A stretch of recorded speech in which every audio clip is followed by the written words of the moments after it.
What's up, and welcome into Fantasy Baseball today on Wednesday, July 23rd. I am Frank Stampfl, joined by Chris Towers. Today on the show, it's been a while, but we are firing up the worryometer for struggling hitters here in July. Cristopher Sanchez might just be an ace. And has anybody realized that Mickey Moniak is crushing it? Because I didn't. So, we'll talk about all that. Let's jump in. I don't believe it! All right, so let's just begin with Cristopher Sanchez. Neither of us wanted to choose Sanchez as our player of the night. We have other players we want to talk about, but Chris, we've got to just talk about this quickly because first complete game of the season here for Cristopher Sanchez. Just 4 hits allowed, 1 run, 12 strikeouts to 0 walks, 19 whiffs on 106 pitches here for Sanchez. Changeup remains insanely dominant, 14 of his 19 whiffs on that pitch. And he has 9 straight quality starts, 7+ innings in 7 of his last 8.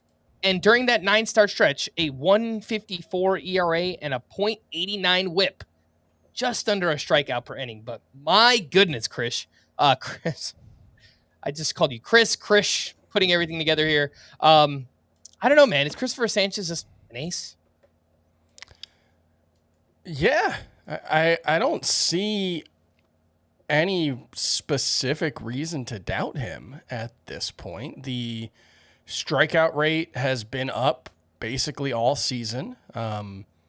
It's trended a little lower, closer to like 23-24% over the past couple of months. But with his command, with his ability to limit damage on contact, a 24% strikeout rate is perfectly fine for Sanchez. It's just a little lower than some of the other guys, but you look at the top 12 and you start going through, okay, I'd definitely rather have Tarek Skubal, I'd definitely rather have Zach Wheeler, I'd definitely rather have Paul Skeens, I'd definitely rather have Garrett Crochet. I'd rather have Jacob deGrom, although the strikeout rate's pretty close for the two of them, and Sanchez has less injury risk, so I think you can make a case for Sanchez. I think after that, it gets really interesting. Max Fried is a very similar pitcher to Cristopher Sanchez, and right now their numbers are very similar.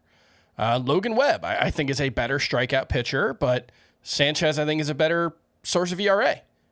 Hunter Brown's struggling a little bit, but I think I'd take him over Sanchez. Yamamoto struggling a little bit. Yeah, going through it a little bit, and he's had some inefficiency and just some inconsistency over the course of the past year and a half, that, the level Sanchez is operating on, I think you can make the case for Sanchez ahead of him. I didn't realize you moved Sanchez up to SP11. Look at you. Yeah. So, that's where, Framber Valdez, similar pitcher, but not pitching as well overall, but he's awesome. But we used to say Sanchez is like poor man's Framber Valdez.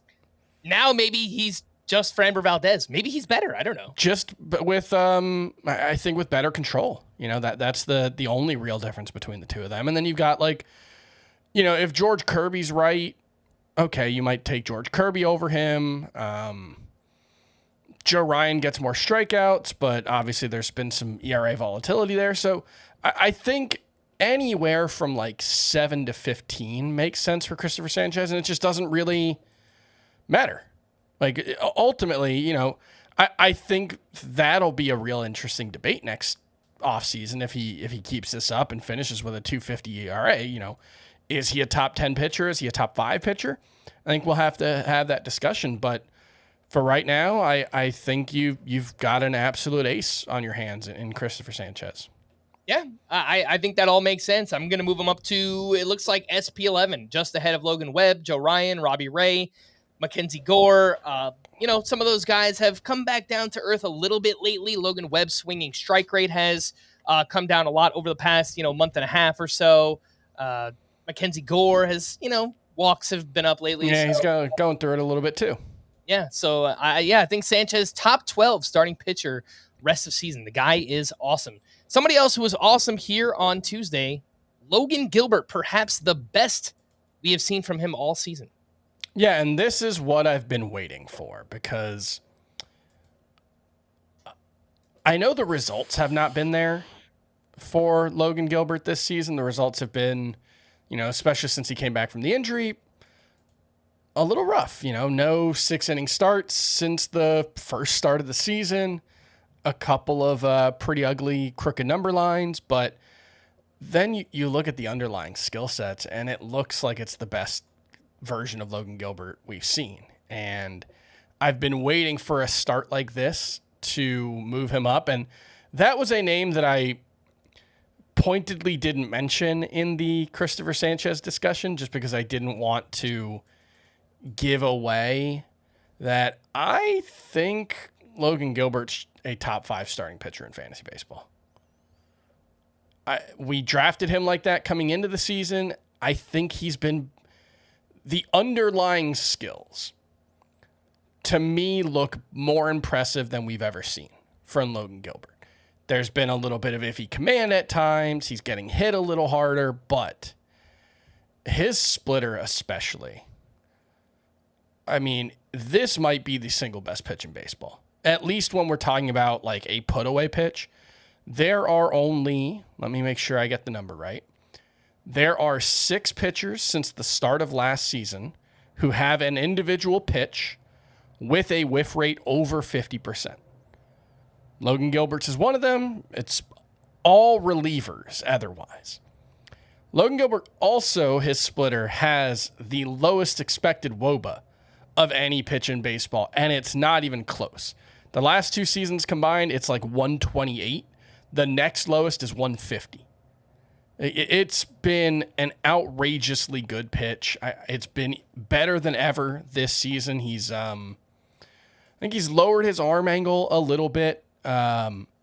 He's, not like, it's not like he's throwing sidearm, but he's lowered it a little bit. It's allowed him to get down the mound.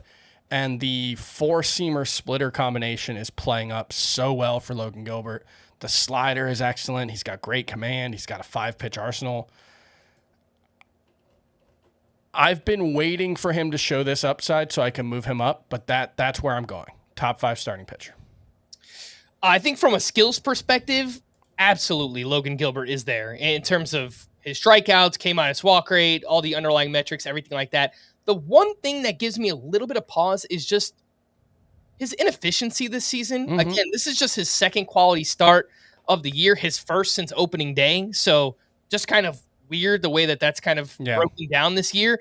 He also missed a large majority of the season with an arm injury. So it's just kind of been a weird season for Logan. That's the biggest issue for me. That's the biggest red flag, yeah. But, I mean, looking at his pitch counts, I just compared it to last season. It's not like he threw 100 pitches all that much last year either. And he's still routinely throwing like in the 90s since he's returned. So I don't know. It's just he's been a little bit less efficient, and as a result, hasn't been going 6+ innings, which, I mean, isn't the be all end all. But for those who play in points leagues, you want to get volume.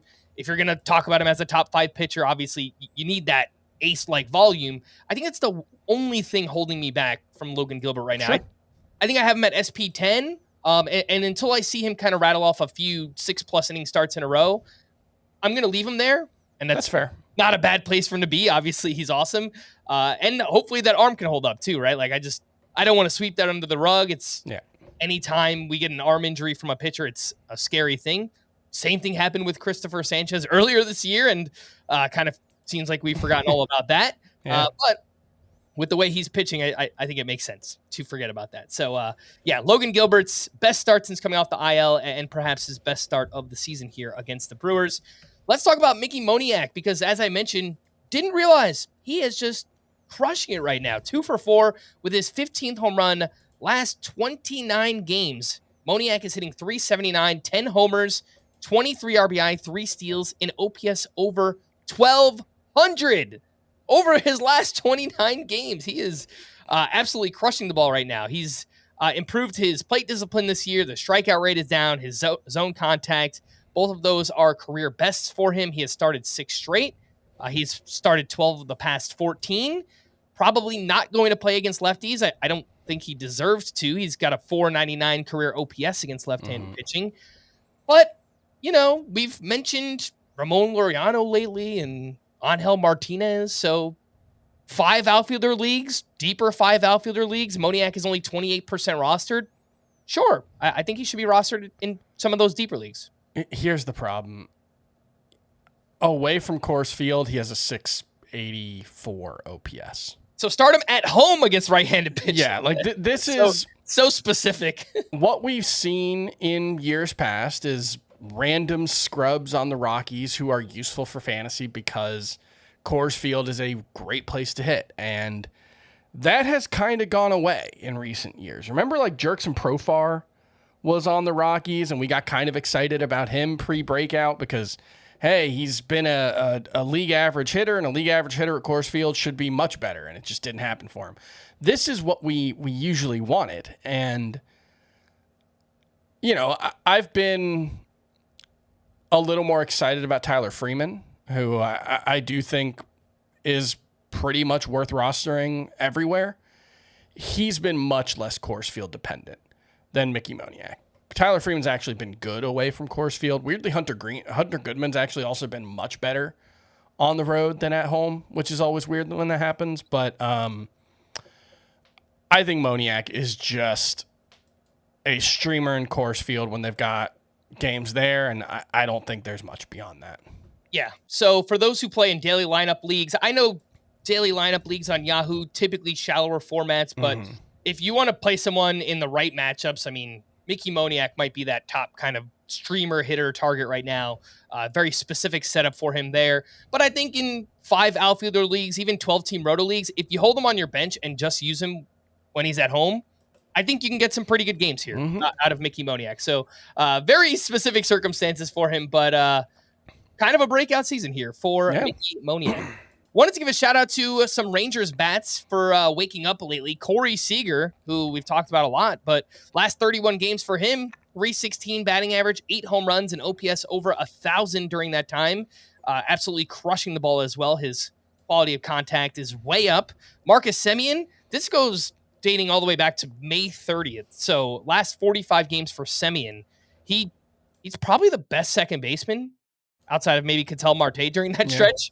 And maybe Jazz. All right, he's like the 3rd best second baseman during that stretch, but 293, 10 homers, 5 steals, OPS over 900 for Marcus Semien. And Adolis Garcia, last 18 games for him, he's hitting 260, 5 homers, 15 RBI, 3 steals, OPS up around 800. Not as impressive as the other guys, but, you know, Chris, we were waiting all signs of life for the Rangers to come alive, and here we go. Boom, Seager, Semien, and Garcia. They've turned it on over the past month. So. What's kind of funny is not the right word, but interesting is even as these guys are starting to turn it around, this is still a mediocre offense. In the month of July, they're 14th in the league in WOBA. Over the past 30 days, they're 21st.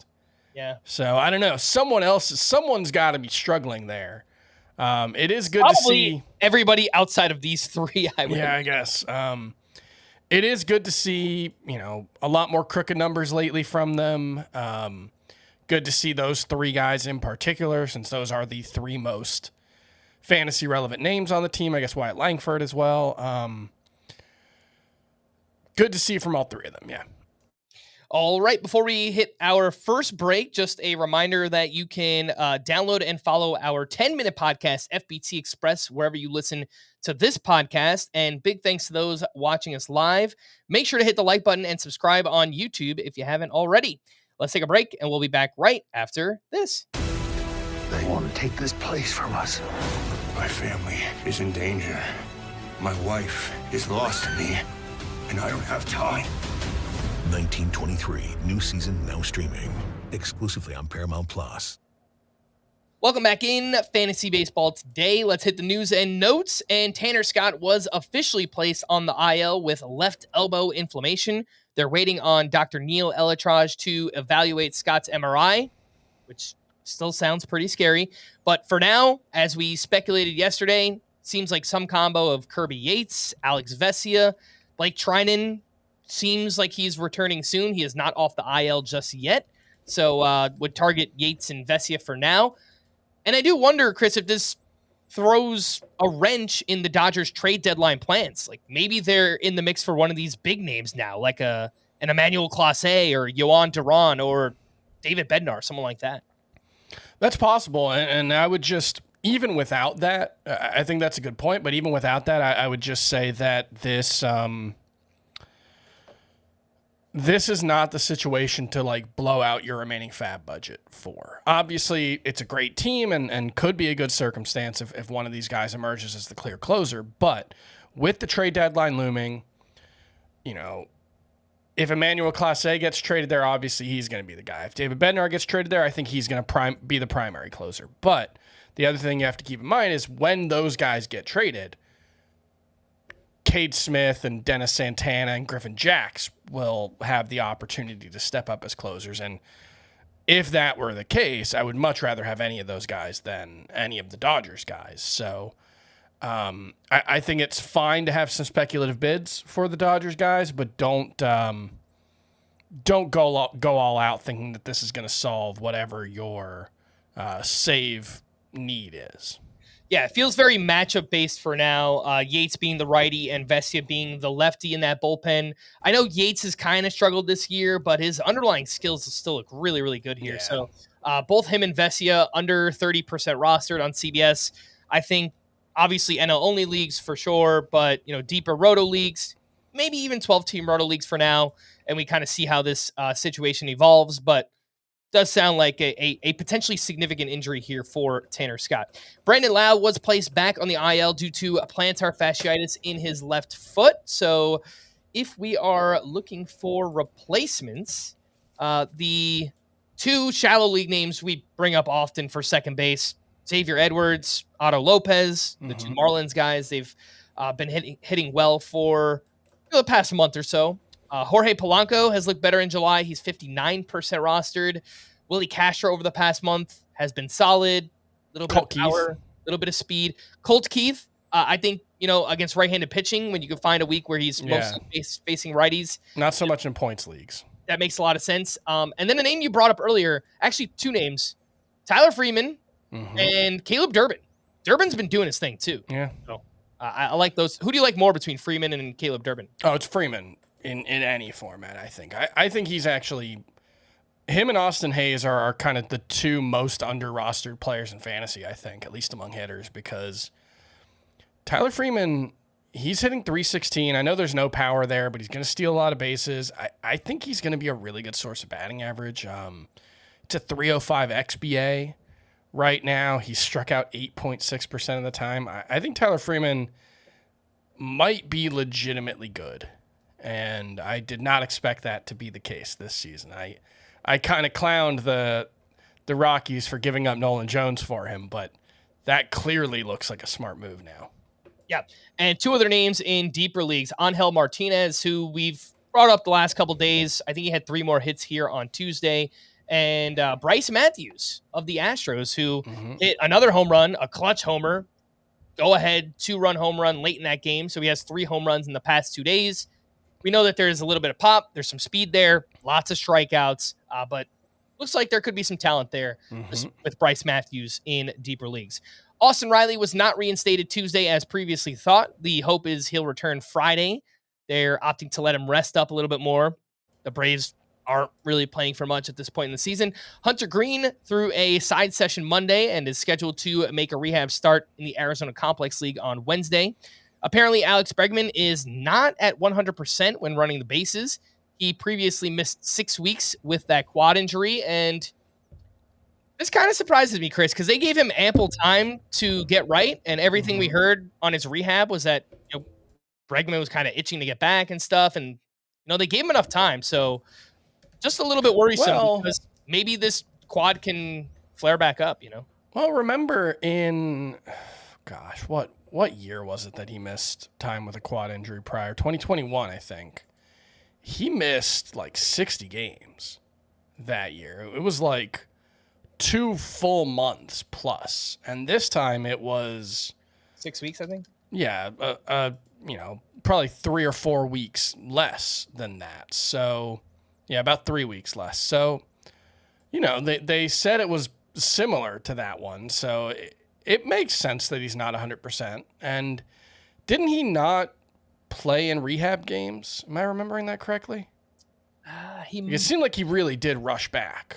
Might have and played so a few. I don't know. Okay. Could have been like intra-squad games or something smaller like that. Yeah, he didn't go on an official rehab assignment. No, he didn't play any minor league games. So I don't know. We'll see. I hope I just want him to be right because I have Bregman in a few spots and he was so awesome earlier in the season. But yeah, it's something to pay attention to there with this quad injury. Rafael Devers made his first career start at first base on Tuesday. I did not see any errors in the box score, so I feel like probably worked out okay here for Rafael Devers. Nathan Eovaldi will either start Wednesday against the Athletics or Friday against the Braves. Well, we don't have much time to figure that out. It's Wednesday, so I hope they let us know soon. Yeah. Adley Rutschman could return as soon as this weekend against the Rockies. Aaron Nola will begin a rehab assignment next week as long as he gets through another live batting practice this weekend with no issues.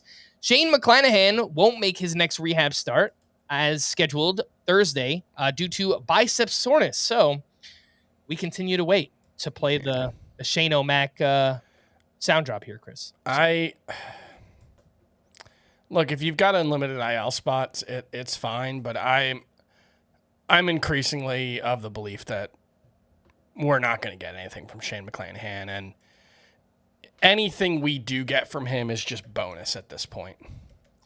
All right, next up, Zach Eflin will make his return Wednesday against the Guardians. Nestor Cortez is scheduled to throw 90 pitches Thursday and what may be his final rehab start, and he is 47% rostered.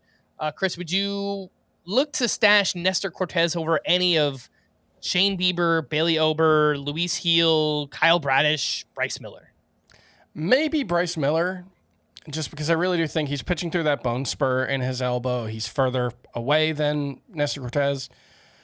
I think Bryce Miller's better, but I just don't think we're going to get a healthy Bryce Miller this season. I think it's going to be, even if he does pitch, I think it's going to not go well, just like it didn't when he was trying to pitch through this injury earlier in the season. So that's the only one. My expectations for Nestor Cortez are not super high. He was useful, but he wasn't a must-start pitcher last year or anything. Also, where is he going to pitch? The Brewers have a full rotation right now. They have Peralta, Quintana, Woodruff, Misiorowski, Priester. Now, we'll talk about Misiorowski a little bit later on, but he was limited here, only threw like 65 pitches on Tuesday. Woodruff, coming back from shoulder surgery, they could opt to go with a 6-man rotation. I guess that would make some sense, but it's not entirely clear that Nestor Cortez just has a rotation spot. Yeah, I would think, I don't know, like, is Quinn Priester coming up on his... No, he threw about 130 innings last season, so he's probably okay. And Misiorowski, they're going to have to limit. Yeah, they're going to have to limit Misiorowski at least a little bit down the stretch. So it would not surprise me if they went 6-man rotation at least for a while, and then obviously things go wrong at some point, But we'll talk about Misiorowski in more depth. But I think we're going to see some skip starts. I think we're going to see some, extra days of rest sprinkled in here, and Cortez is going to be part of that, I think. All right, next up, Lance McCullers was placed in the IL with a blister on his right finger. Sal Frelick expects to rejoin the Brewers on Friday. Shelby Miller threw 16 pitches to live hitters Tuesday, but his lower back tightened up, so his session was cut off early. The Giants optioned Hayden Birdsong to AAA after his disastrous start on Monday. Mets pitching prospects Brandon Sprout and Nolan McLean could be options for their bullpen if the team doesn't trade for any high leverage relievers at the deadline. And the Athletics placed Max Muncy on the IL with a hand injury. So, Chris, that means both of the Max Muncy are on the IL at the same time. How about that? That the universe is in perfect harmony. Is that what we're calling plural Max Muncy? The Muncy, I think. Yeah, I think that makes sense. All right, so waiver wire pitchers here from Tuesday's action. Your boy, Edward Cabrera, turned in another strong start, this time against the Padres, 5 2/3 innings, 1 run with 6 strikeouts, had 13 whiffs on 86 pitches, and last 13 starts for Cabrera, it's a 2.47 ERA and a 1.10 whip. He also has 0 walks over his last 3 starts combined, which is just massive for Edward Cabrera. Shocking. 63% rostered. That's way too low. Some people dropped him after the elbow scare. And he's still pitching well. He's probably going to wind up on a contender too. So, yeah, I don't know if this is the right perspective, but they have to trade him, Chris. They have to. I kind of feel like they shouldn't. No, they had. Like, look, all the injuries he's had, man. You have to cash out now. Based on the injuries, based on the poor performance, I get that, but are you gonna get anything even moderately as interesting as and exciting as what Cabrera's done for the last basically 3 months now? Since the start of May, he's got a 2.49 ERA. It's like I had the numbers. A ton of team control. He's not a free agent until 2029. I mean, they might be able to get a haul for him. Maybe.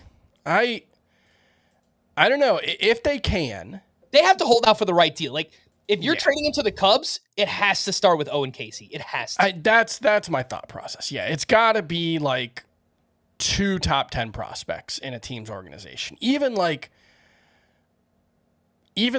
Trevor Rogers trade last year, which worked out awesome. Kyle Sowers looks great. Yeah. Connor Norby less so right now. Even that would feel underwhelming for Edward Cabrera, given what I think is the upside. So Casey and Ballesteros, do you do it? Oh, there's no way the Cubs would do that. That would be. Is that too much? Yeah, I would be. Look, I would do that in a heartbeat. Yeah.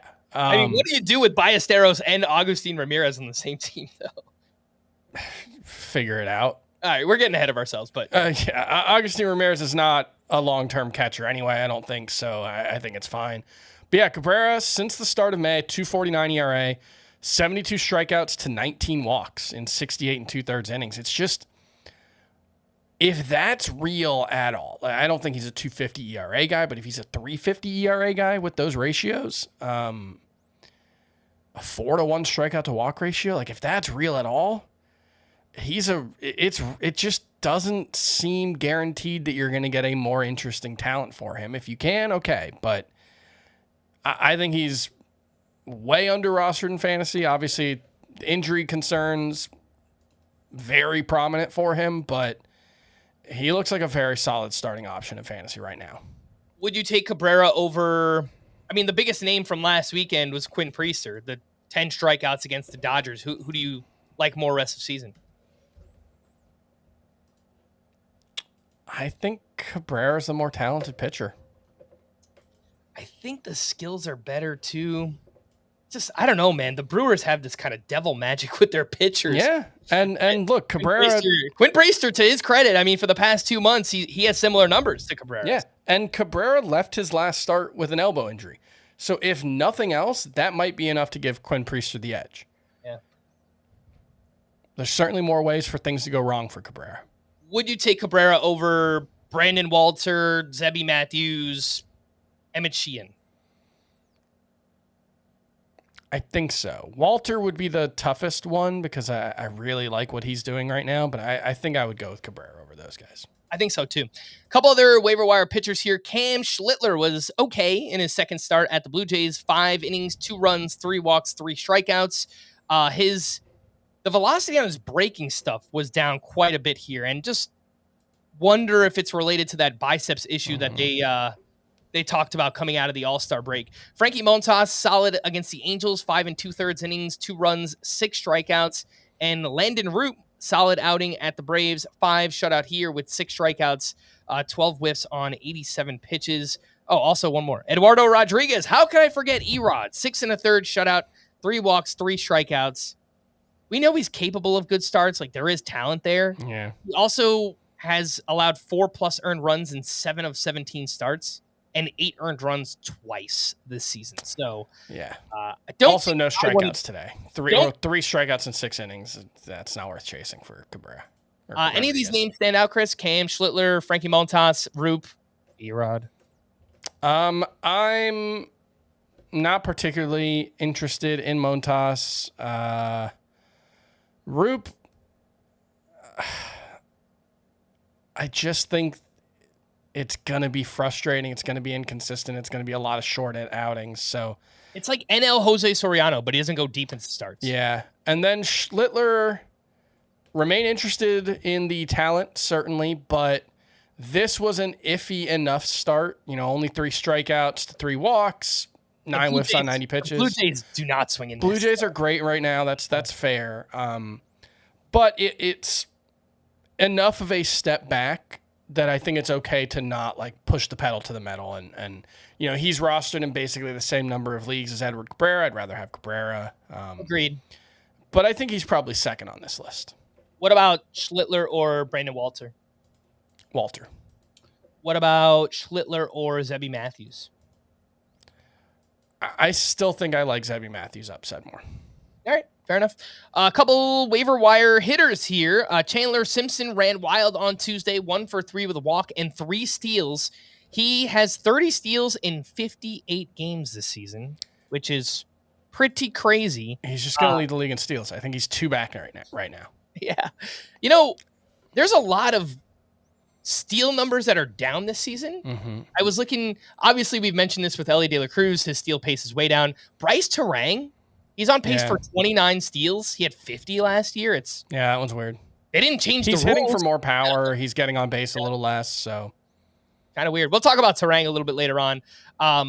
Simpson, 62% rostered. I think that's probably right. I don't think he needs to be rostered in 3 outfielder leagues, right? So when I was looking at it on Sunday, I noticed that since he got recalled in, late June, he's the number 30 outfielder in points. So he makes a lot of contact. Yeah, he makes a ton of contact. He's hitting leadoff pretty regularly right now. He's not sitting against lefties all that much. So I do think Simpson is a viable starter in a head-to-head points league. Not a must-start guy.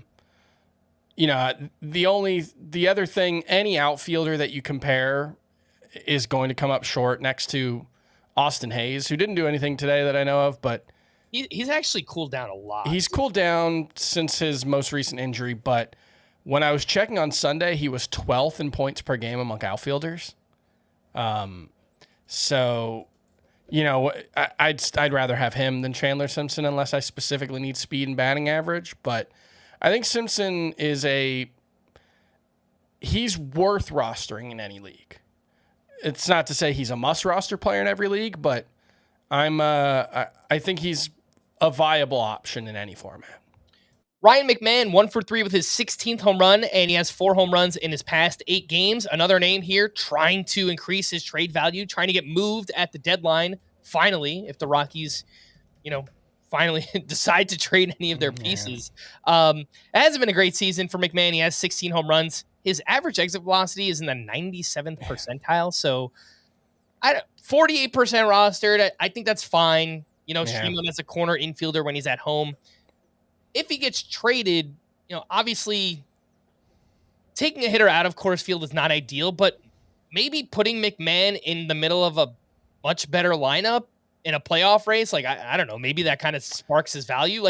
If he goes to the Yankees and he's batting 7th or 8th, I don't know, maybe his value is still fine there. And so I could see it working out somewhere, but guys don't tend to collapse as hitters the way you might expect when they leave the Rockies. The shape of their production tends to change. Generally speaking, you see much lower batting averages. Nolan Arenado was a pretty consistent 300 hitter in Colorado. He's been much worse since leaving, but was still pretty good his first 3 years overall. The problem with McMahon is, what does it look like if the bottom falls out on his batting average? Because he's already a 240 hitter at best at Coors Field the last 3 seasons. So it's true. The shape of the production can change. In his case, I'm not sure he has a ton to give up, Yeah, that is all fair. A couple names that we just spoke about yesterday, but I will mention them once again. Francisco Alvarez has looked pretty good in 2 games since returning. Hit a home run here on Tuesday. He went 1 for 2 with 2 walks and 2 runs on Monday. He was destroying the minor leagues, 11 home runs in 19 games while he was down there. So 29% roster for Alvarez. If he was dropped in any 2-catcher leagues, change that. Go pick him up. Just make sure Drake Baldwin and Sean Murphy aren't available first, and then go add Francisco Alvarez. Ramon Laureano, another home run. He's now up to 13 with an 861 OPS on the season. And I don't know. We just keep shrugging off Angel Martinez. He's hitting. He's doing his thing right now. 3 for 5 with a double run RBI. And I like that spot in the lineup between Kwan and Jose Ramirez. He's having himself a good July. I don't think that there's huge upside here, but I mean, the names that we talk about in deeper 5 outfielder leagues, yeah, I'm kind of interested in Angel Martinez. I am kind of interested in Ramon Laureano. So Angel Martinez. Middle, Chris. So Angel Martinez, he is hitting the ball in the air to the pull side a lot. 28%. That's a huge number. That is basically the only thing he's doing well. Even in the month of July when he's been awesome. He has a 289 expected WOBA. Oh. That is an awful number. That is unplayable. And even if you say, okay, he can outperform that because he pulls the ball in the air a lot, unless he's the new Isaac Paredes, and given his plate discipline, I don't think Angel Martinez is that. I think it's fine to use him as a hot hand play in deeper categories leagues. I don't think there's anything sustainable about Angel Martinez. Couple other deep league names here. Spencer Horwitz, back-to-back 3-hit games for the Pirates. He has led off 3 in a row, has started just 1 game against lefties all season. And Max Kepler had himself a big game, 1 for 2 with a walk, a sock, and a shoe. His 11th home run, his first steal. It's been a rough go for Kepler here. Has not really worked out in Philly. Any deep league interest in a Spencer Horwitz or Max Kepler? I think there's a decent chance Max Kepler is out of a job come 8 days. Either I'm blanking on the outfield prospect's name. Justin Crawford? Either Justin Crawford gets called up. I don't really believe in Justin Crawford's talent, but he's been awesome in AAA so far this season. And there was a quote from Dave Dombrowski a couple of days ago talking about, trying to find a spot for him if they can. Or they trade for someone to replace Max Kepler, but I think it's pretty unlikely he's going to be a starter in the second half. And then Horwitz just doesn't play against lefties.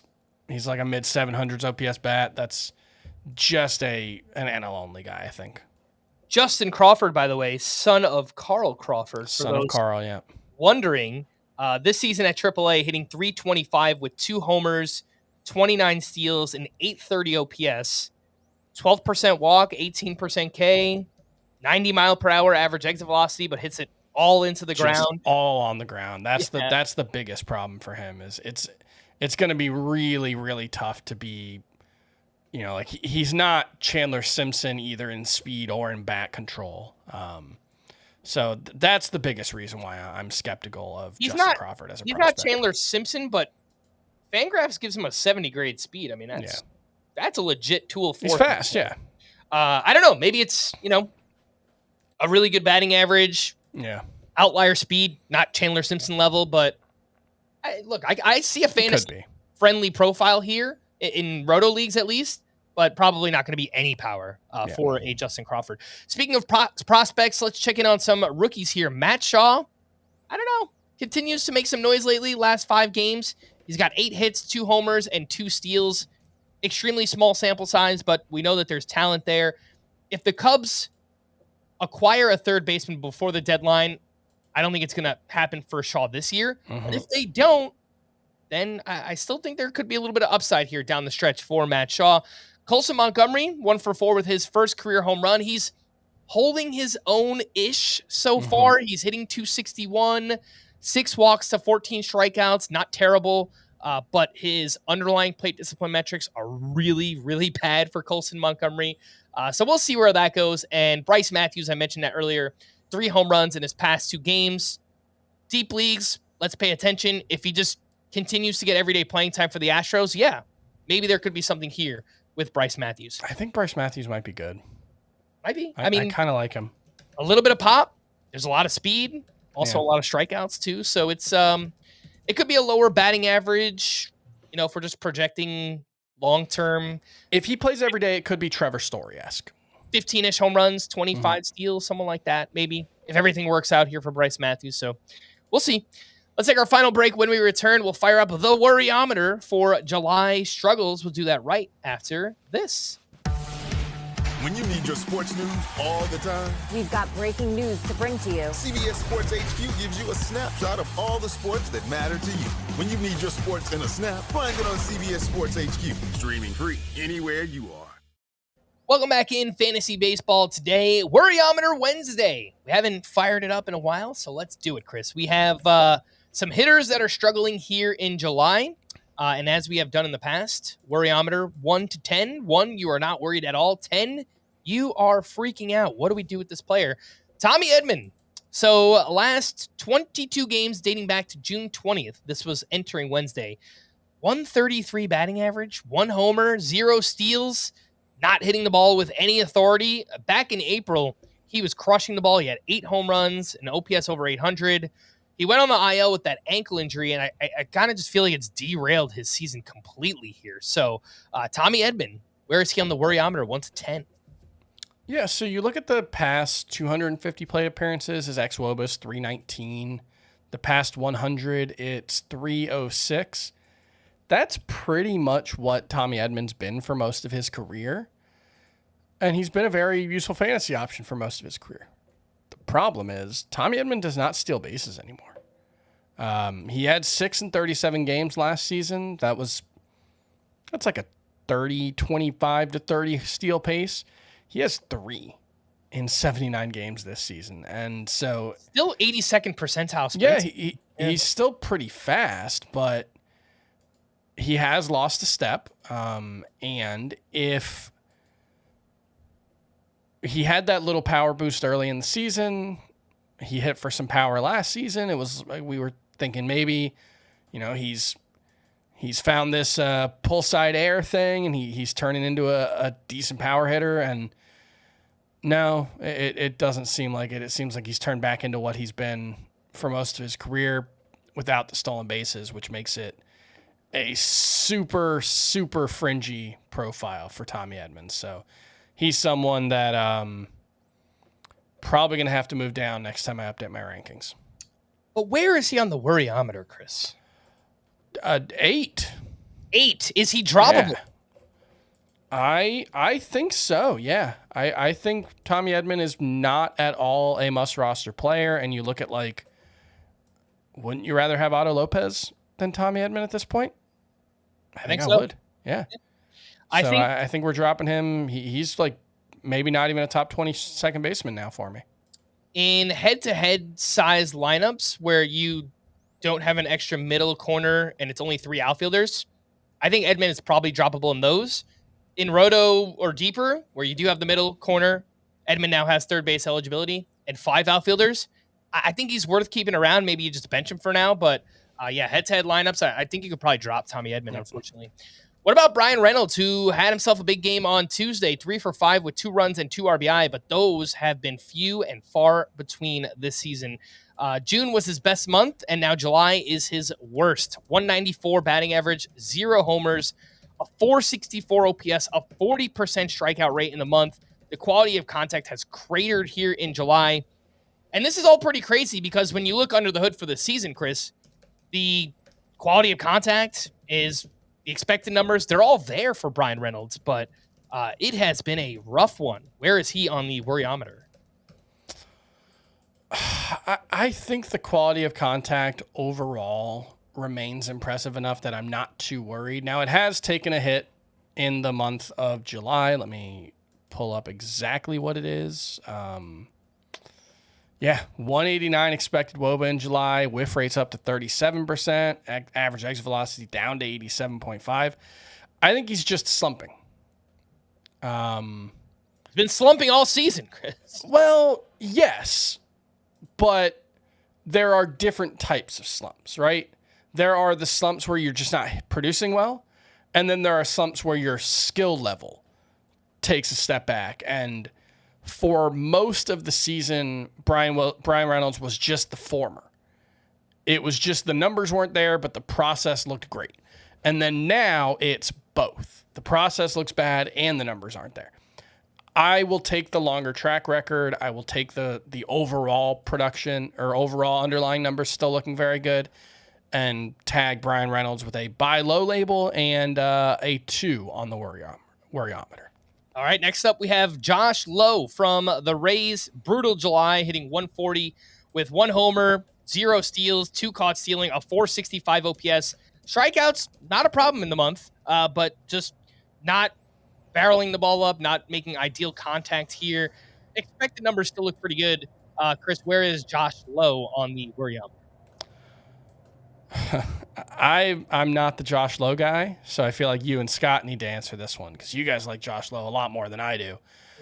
I think he's just not that good. I think he's talented, but I've never been a believer in Josh Lowe as like a hugely impactful player. Doesn't play every day. Not a great hitter, even though he's shielded against most lefties. I think Josh Lowe is a 5 on the worryometer, but I think it's like a mid 700s OPS bat and some speed. Yeah, I was going to say 5 as well. I think in, again, head-to-head size lineups, points leagues probably don't need to be rostered. Any 5 outfielder leagues or anything deeper than that, I'm keeping Josh Lowe around, obviously.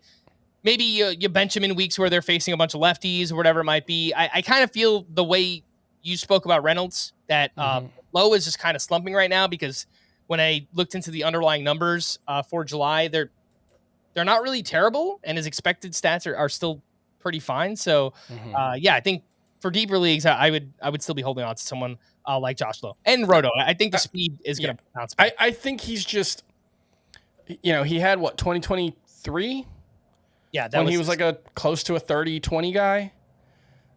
I don't think the power is there. That's the biggest thing for me. I think he's more like a 15-25 guy, and that's useful. It's just not in points leagues, and even in Roto, I think he's fringy because the counting stats are going to be pretty mediocre. Next up, we have Jackson Merrill, and maybe he's just not right physically. Went on the IL twice this season, once with a hamstring, once with a concussion, and obviously concussions are tough. Players are not going to, not every player, but a lot of players are not going to always talk out about, hey, I'm dealing with concussion-like symptoms or anything. I remember Rizzo a couple years ago, it took like a couple months for us to find out he was dealing with concussion symptoms and things like that. But 23 games since coming off the IL for Merrill, 167 batting average, 2 homers, 537 OPS. It's been a struggle all year, Chris. Where is Jackson Merrill on the worryometer for you? I think the idea that he's just not right because of the concussions carries a lot of weight. The only thing that I'm struggling with is, wouldn't you expect that to show up in like across his whole game? Like you're seeing it on the batting side. He's clearly taken a step back as a hitter, and the underlying numbers are pretty much worse across the board. The quality of contact is still very good, but the plate discipline especially has been significantly worse. The defense is exceptional, though. And that's the one thing that's like, well, maybe it's just like a balance issue or he's not seeing the ball well. It could just be a sophomore slump. Like, that's entirely possible. But you would think it would impact him in across the board. And maybe that's wrong. But I don't know. The underlying numbers are still very good for Jackson Merrill. It is worth noting, 278 batting average, 496 X slug. Strikeout rate's a little up, but the quality of contact is still pretty good. He hits a lot of barrels. He hits a lot of line drives. I'm really struggling this one. I want to be, I think I should be more worried than I am, but it's more like a 6 on the worryometer. The pull air percentage, which wasn't great for Merrill last year, only 15%, down to 11% this year. And he's always kind of profiled as more of a gap-to-gap, really good line drive hitter than he is a power hitter. So I was personally surprised to see the power come along as much as it did last season. So, yeah, like maybe he's just kind of regressed. I feel like it might not work out for him this year, but he's a player I'm going to love to buy for next season. Oh, yeah, absolutely. Like, buy the slump for sure. If there's a discount in drafts next year, like Yeah, give me that Jackson Merrill. What about Michael Garcia of the Royals? Just interesting season. It was a bad April. It was a great May, great June. Now an awful July where he's hitting 203, 0 homers, 0 steals, a 512 OPS. Chris, where is Michael Garcia on the worryometer? Yeah, the 0 steals is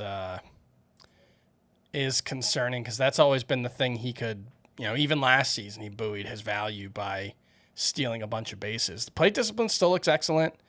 In the month of July, only 6 strikeouts in 65 plate appearances. Expected stats are awesome. 340 expected WOBA right now. That's exactly what it's been basically the whole season. So this feels like just running into a little bad luck for Michael Garcia. It does not look like the skills have atrophied in any way. So I'm going to put him at a 2 on the worryometer. And his position eligibility is just so valuable. Second, Everywhere. third, shortstop, outfield is awesome there. So maybe a chance to buy Michael Garcia if anyone's worried about this recent slump. What about Ian Happ? Weird season, hit for a bunch of power in June, 9 home runs, but only a 208 batting average in the month. He is struggling mightily here in July, 153, just 1 homer, 502 OPS. He has been dropped down in the Cubs lineup, has been hitting between 5 and 7 in their lineup. Ian Happ has done it for so long, Chris, and usually he's just a guy, set it and forget it. He gets to his numbers by the end of the season, but I don't know. This is kind of a worse slumping month than we're used to seeing from Ian Happ. Yeah, it's a bad month. And even before that, he only had a 734 OPS, so it's been a disappointing season all around for Ian Happ.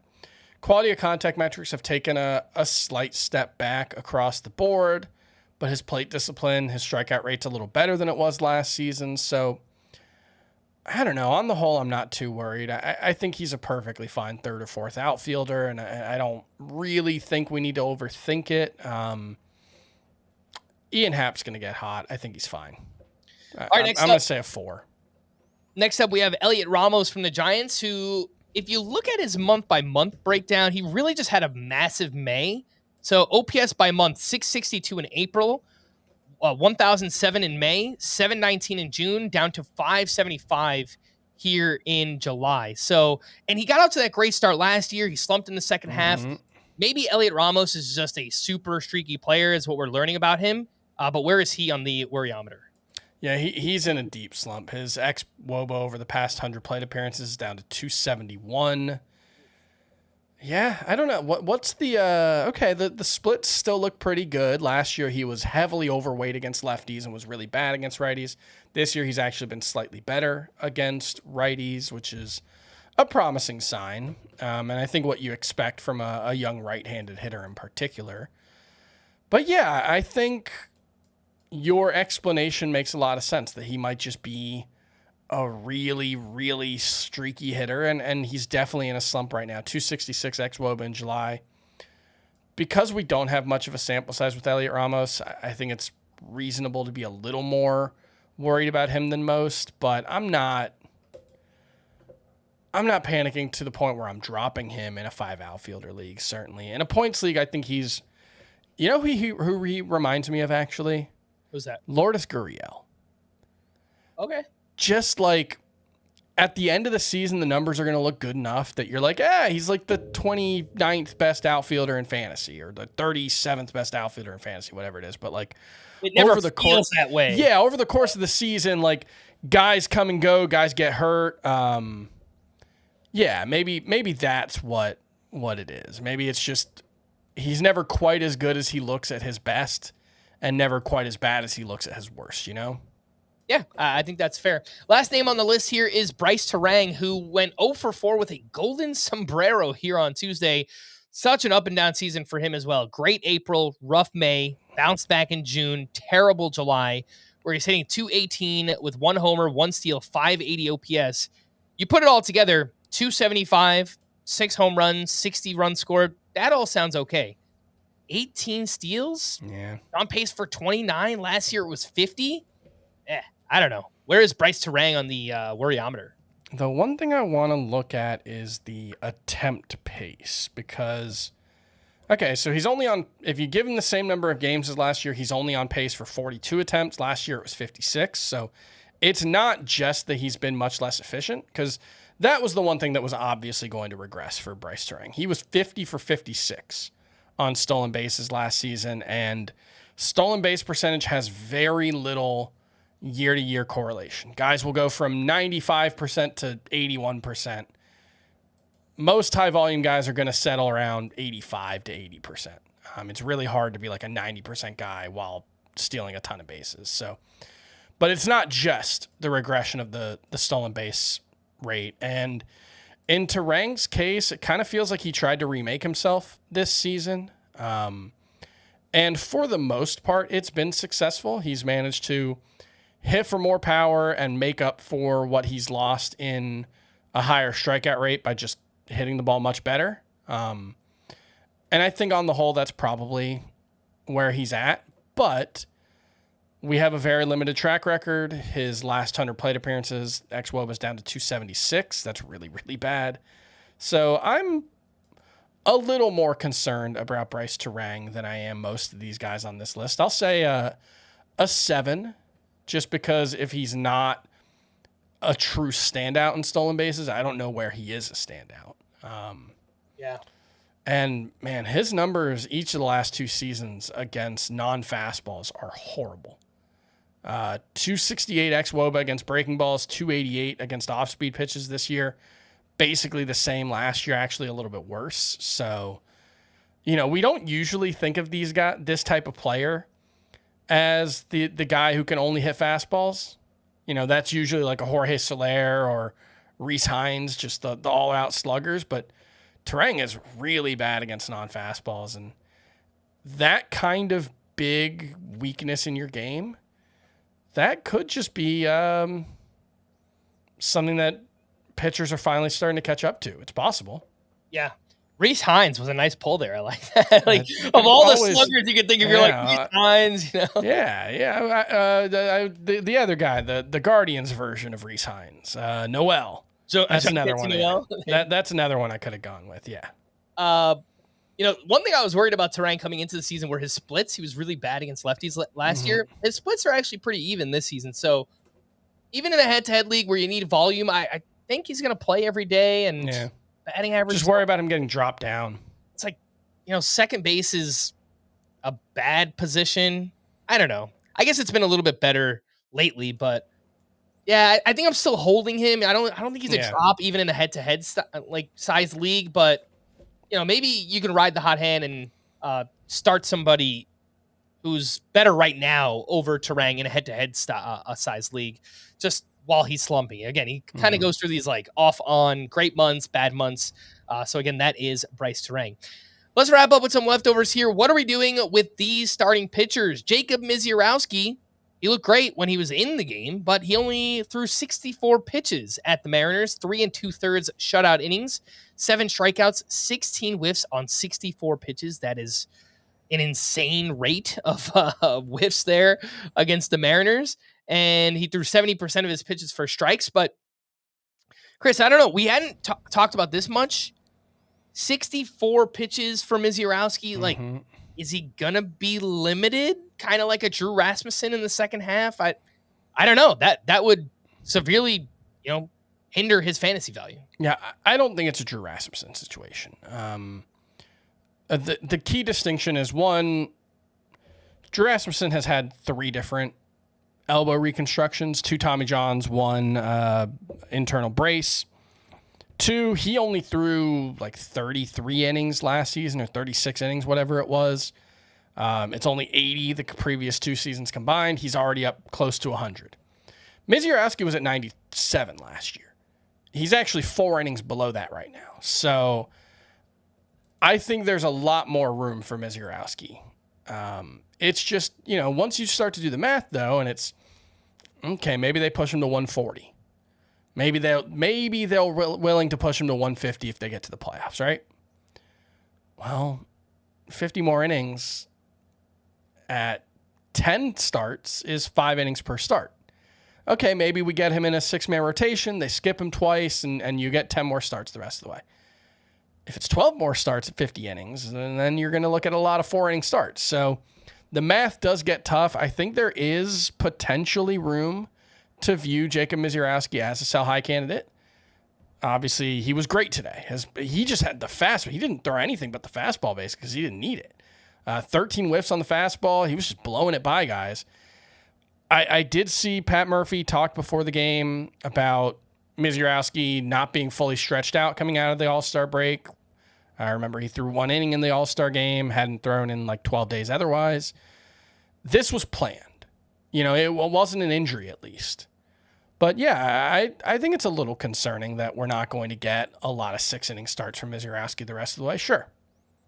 All right. Yeah, I think your theory here about him not being stretched out, if that's true, let's just see what the next start is. If the next start is, all right, he goes 80-plus pitches, 5+ innings, whatever it might be, I think we're mostly fine with Misiorowski. Mm-hmm. If he's limited once again. Yeah, if it's like 70, 75 innings, yeah. Or 75 pitches, yeah. I might look to try and capitalize and sell high on him there. Another couple other names here. What do we do with these struggling pitchers, I guess you could say? Another rough outing for Chase Burns at the Nationals. 5 2/3 innings, 6 runs, 5 of those earned. Still had 10 strikeouts and 17 whiffs. So, he's flashing the upside. I just wonder how much do the Reds need to see before they consider sending him back down? I mean, he has a 6.65 ERA and a 1.62 whip. So, the strikeouts are great, but everything else, not so much here for Chase Burns. Drew Rasmussen limited to just 4 innings and 75 pitches, his first start out of the break against the White Sox. And Casey Mize, roughed up at the Pirates, 4 innings, 10 hits, 5 runs, 4 of those earned, has given up 10 earned runs over his last 2 starts. Scott, your name is Chris. What are you doing? That way all show. What are you doing, if anything, with Chase Burns, Drew Rasmussen, and Casey Mize right now? I think it's very simple. Holding Chase Burns for sure. There's just too much upside to let that guy go on the waiver wire. Maybe it doesn't work out this season. It's entirely possible. He looked really good for 4 innings today and then just kind of fell apart, started getting hit hard. I still believe in the talent for Chase Burns. I'm not dropping him in any world. Drew Rasmussen, I think, is also very straightforward. I think he's droppable in basically any league. If we're talking about 5 innings as the ceiling, and I think it probably is, that means it's going to be a lot of 4-inning starts. And he doesn't get a lot of strikeouts. Is Drew Rasmussen, he's not going to get any wins unless he goes 5 innings. Are you better off just throwing Adrian Morejon in your lineup than Drew Rasmussen at this point? At least he's got 8 wins. He might get a save every once in a while. I really think we're at that point where good middle relievers might be more valuable than Drew Rasmussen the rest of the way. And that's really unfortunate because I think he's a really good pitcher. It's just the circumstances. I don't think we're going to get any 6-inning starts from him, and I think it's going to be more 4-inning starts than 5 the rest of the way. So as good as he's been, I think Drew Rasmussen is pretty much done as a fantasy asset. And then Casey Mize, I've been saying sell high for a long time. I have not really bought into it. Strikeouts aren't there.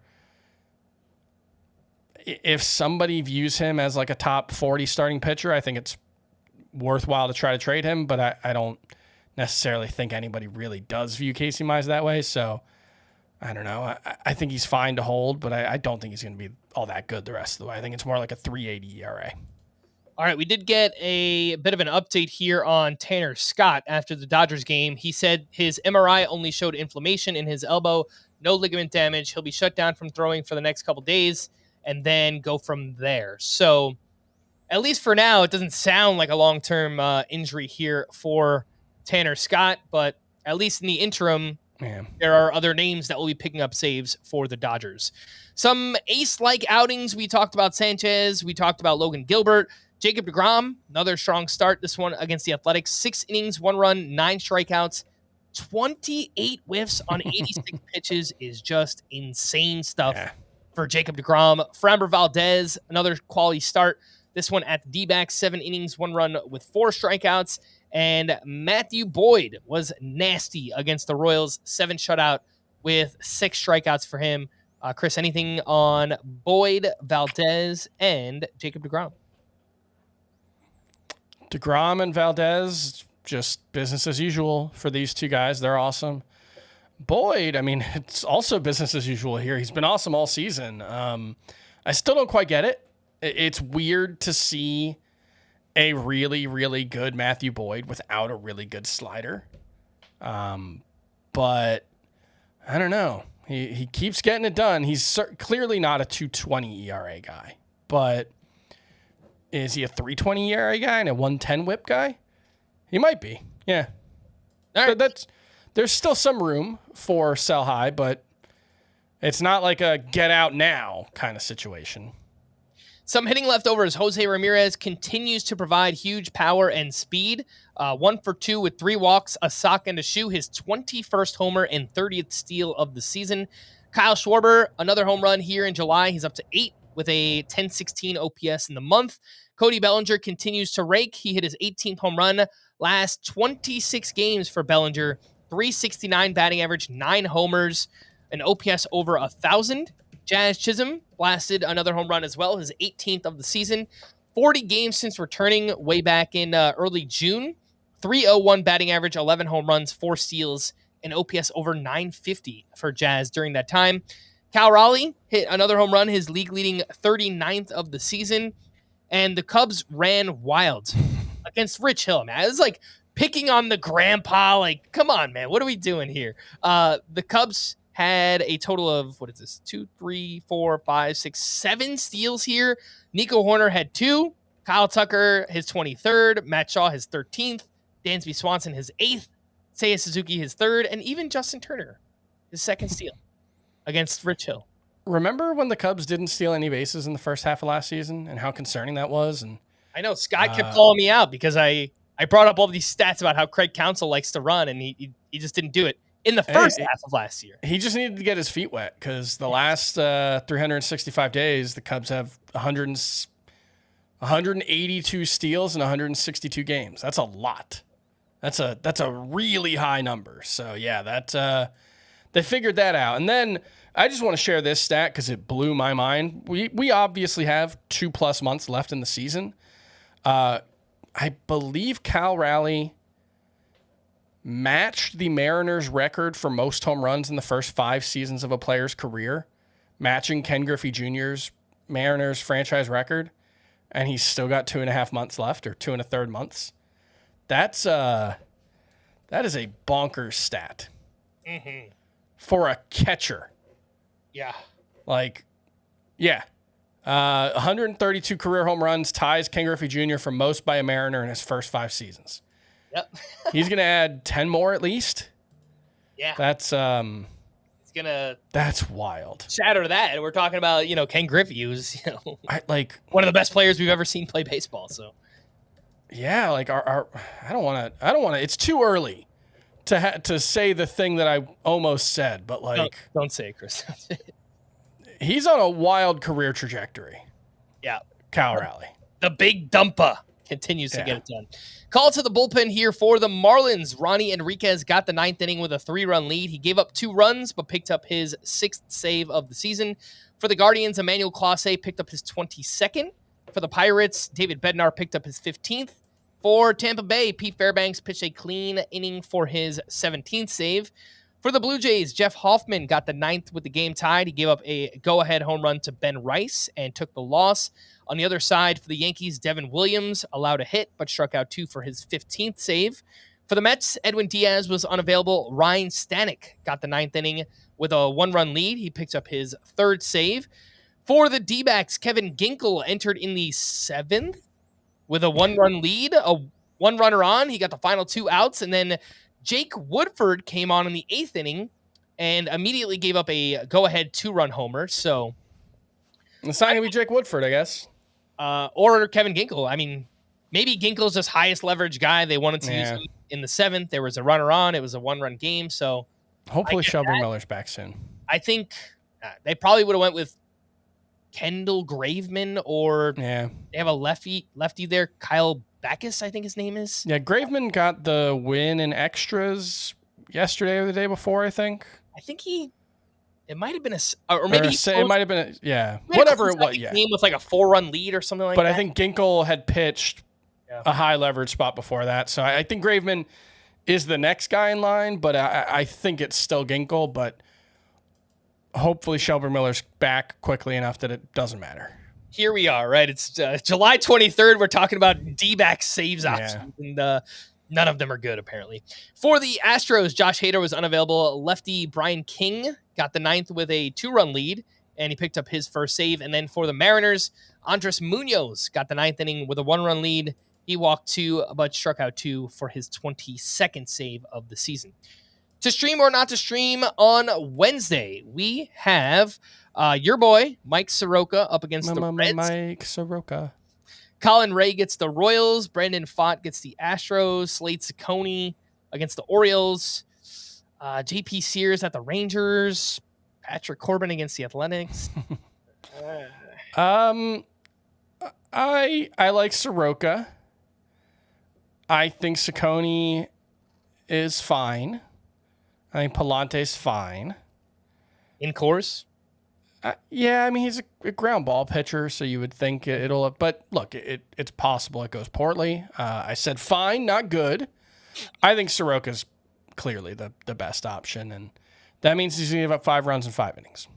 I would put Colin Ray at the top of this list, just picking on the Royals. And sure, that's fair. Okay starts recently, so I'll go Colin Ray, Soroka, and Slade Ciccone for Wednesday. And then on Thursday, only 5 games on the schedule. Dean Kramer at the Guardians, Logan Allen against the Orioles, Eric Lauer at the Tigers, Severino is at the Astros, and Logan Evans at the Angels.